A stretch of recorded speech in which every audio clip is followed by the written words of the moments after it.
Ubushize twize icyaha n'amategeko, twiga ukuntu gukora icyaha ari ugukoresha ikintu nabi cyangwa kugikoresha ibyo kitagenewe gukora, ukica amategeko agenga imikorere yacyo, ari nabyo bituma cyangirika cyangwa se kikangiza n'ibindi bintu.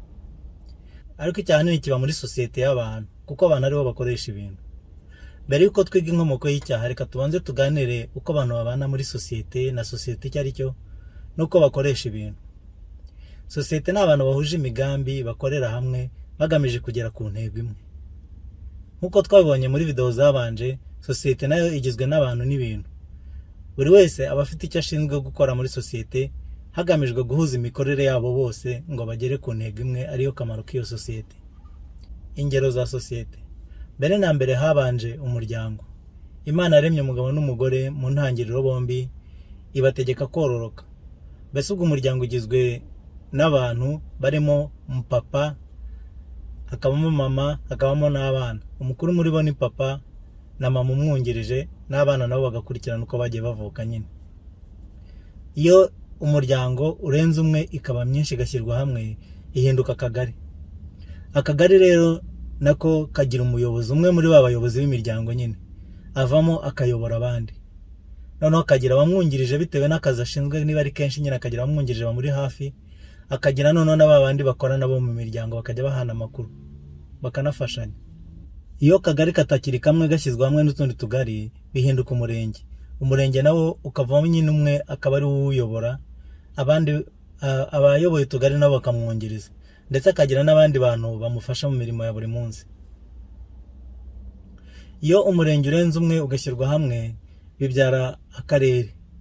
Akarere kaba gafite umuntu ukayobora, ari we dukunze kwita meya. Agira abamwungirije bamuba hafi, akagira n'abayobozi b'imirenge nyine. Abayobozi b'imirenge nibo ba mbere bamwungirije, noneho akagira n'abandi bayobozi bamuri hafi bamufasha mu kazi ka hafi nyine ko muri office. Iyo akarere katakiri kamwe kashyizwe hamwe n'utundi turere, bihinduka intara. Intara tumenyereye ko iyoborwa na ba guverineri. Guverineri w'intara aba afite abayobozi b'uturere nyine akorana nabo, akagira noneho n'abantu bamuri hafi bamwungirije mu mirimo ya buri munsi. Iyo intara irenze imwe, zikaba zirenze imwe nyine, zikaba nk'ebyiri cyangwa niyo zaba eshanu, bitaba biba igihugu.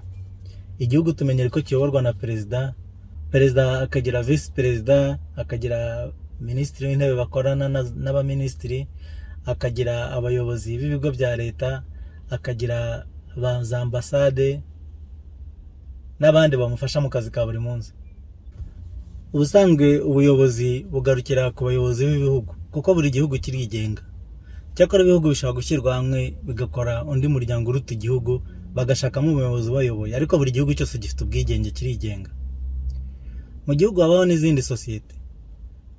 Ikigo cy'ishuri kiba kigizwe n'abarimu n'abanyeshuri, ndetse n'umuyobozi w'ikigo ubayoboye ufite n'abamwungirije. Iyo ibigo by'amashuri bishyizwe hamwe, bibyara arrondissement. Arrondissement nayo ikagira uyiyoboye ukorana n'ibigo by'amashuri, ndetse akagira n'abamufasha mu kazi ka buri munsi. Arrondissement iyo zibaye nyinshi nyine zivamo minisiteri.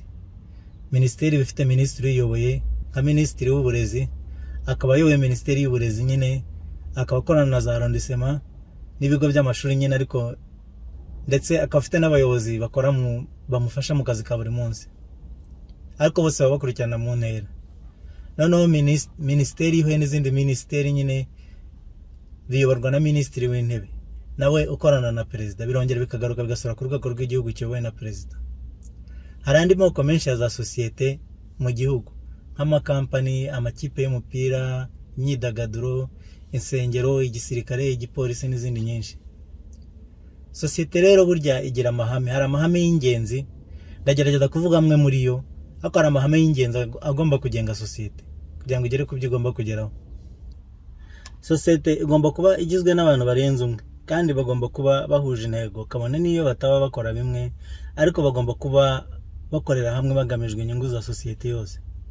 Sosiyete irenze imwe ziriyunga zigafata irindi zina, zikayoborwa, zigashyirwa hamwe, zigatoramo umuyobozi uziyobora, ariko nyine akorana n'abayobozi b'amasosiyete mato yihuje.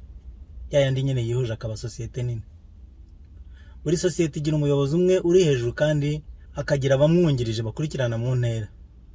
ntibashobora kuba abayobozi babiri ku mwanya wo hejuru kuko barwanira gufata ibyemezo, ahubwo haba hariho umwe hejuru n'abandi bakagenda bamwungiriza bakurikirana mu ntera. Umuyobozi aba umwe, abayoboke cyangwa se abanyamuryango bakaba benshi. Umuyobozi ashinzwe guhuza imikorere y'abanyamuryango aberekeza kuri ya ntego nyine ya sosiyete ishaka kugeraho. Umutungo cyangwa se ibintu cyangwa ibikoresho bya sosiyete bibafasha mu kazi ka buri munsi niwe uba bishinzwe, ariko ari ibyo abo bantu ayobora kuko ari bo babikoresha. Bimwitirwa ko ari we ubishinzwe, ariko nyine biba ari ibyo bantu kugira ngo babikoreshe. Abagize sosiyete bo nta muntu ugomba kugira ikintu cye bwite ku buryo bwe yakima abandi kugira ngo atabangamira imikorere ya sosiyete, kuko iyo yikubiye ikintu abandi barakibura, ubuzima bwa sosiyete bukabangamirwa, sosiyete ntibashe kugera ku cyo yagombaga kugeraho. Tekereza nka sosiyete ifite imodoka imwe, umuntu akagenda umwe akayifata akavuga ngo iyi ni iyanjye, ngo nta muntu wemerewe kuyikoraho, bituma akazi kagenda nabi. Ntawe ugomba kugira umutungo we bwite kuko nyine bibangamira gahunda z'abandi, ahubwo byitirirwa wundi ubiyoboye nyine akaba ari ubasaranganya bya bikoresho kugira ngo babashe kugera ku kazi biyemeje. Umuyobozi wa sosiyete agomba gukora gusa ibijyanye n'intego za sosiyete, ntacyo agomba gukora ku giti cye cyangwa se ku nyungu ze. Umuyobozi wa sosiyete niwe utanga umutungo agamije ko bose bagera ku ntego nyine ya yindi ya sosiyete, kandi nta muntu wemerewe gukora ibintu bye ku giti cye. Imana niyo yaremye sosiyete mu ntangiriro umugabo n'umugore, ndetse ibategeka kororoka. Ibintu biri ku isi niyo yabiremye ndetse ni ibyayo, ariko nitwe yabiremeye kugira ngo tubashe kubikoresha no kubaho, kandi tugere ku kintu yashatse ko tugeraho. Ariko kubera ko abantu batacyumvira Imana, barabifata bakabikoresha icyo bishakiye. No muri za sosiyete harimo iz'abantu bihimbira, kuko hari sosiyete zirwanya Imana. Nyine bafata bya bintu bakabikoresha ibyabo bijyanye bibusanya na gahunda z'Imana. Ibintu byose Imana yaremye bishobora guhindurwa. Abantu baricara bagafata ikintu Imana yaremye bakakiga, bamara kugisobanukirwa neza bakagihindura. Iyo hatarimo kumvira Imana babikora uko bishakiye. Nk'ubu umuntu ashobora guhindura umusozi akawusiza akawuringaniza neza, nk'ubu ukiri umusozi. Umuntu afata amabuye n'ibiti n'ibindi bintu agakoramo imashini y'imodoka, indege, intwaro, ndetse bagarwana n'ibindi bihugu bakarimbagurana. Urumva ko ibyo ntabwo ari Imana ibishyigikiye. Ubwenge bw'umuntu nabwo bushobora guhindurwa. Mujya mubyumva mu Cyongereza babyita indoctrination. Bagafata nk'abana bakiri batoya bakabigisha uko bazamera mu gihe kizaza, bagafata nk'abantu bakabigisha kwanga Imana, abana bagakura batazi Imana, banga Imana. Ndetse ubu baganga bafata umuntu wavutse ari umuhungu bakamuhindura bakamugira umukobwa, nubwo batari babigeraho ku buryo yasama akaba yabyara. Ubu bari kwiga n'ukuntu bahindura DNA z'umuntu ndetse n'ukuntu ubwonko bukora, ku buryo abantu bashobora gutekereza ibyo babateganyirije ko bagomba gutekereza. Ariko ibi byinshi ni bibi bikorwa, harimo ukutumvira Imana, bakica amategeko yayo agenga imikoreshereze y'ibintu, kubera ko nyine abantu bazi ko ibintu ari ibyabo.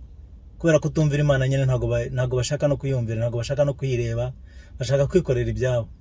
Ari nibyo nzabasobanurira nintangira gusobanura icyaha mu mizi yacyo. Nusobanukirwa neza nuko sosiyete ikora, uraza no gusobanukirwa uko amategeko agenga sosiyete akora nuko yicwa, ari byo bibi icyaha. Sosiyete ntabwo igarukira ku isi gusa, hari n'ibindi biremwa Imana yaremye bitagaragara n'amaso yacu, kuko Imana yaremye ibiboneka n'ibitaboneka, nabyo bigira sosiyete zabyo ukuntu bibaho nuko zibikoresha ibintu. Ariko ubusanzwe ibintu byose Imana yaremye bikora kimwe, byose, yaba uduto yaba ibinini, ari ibigaragara n'ibitagaragara, byose bikora kimwe.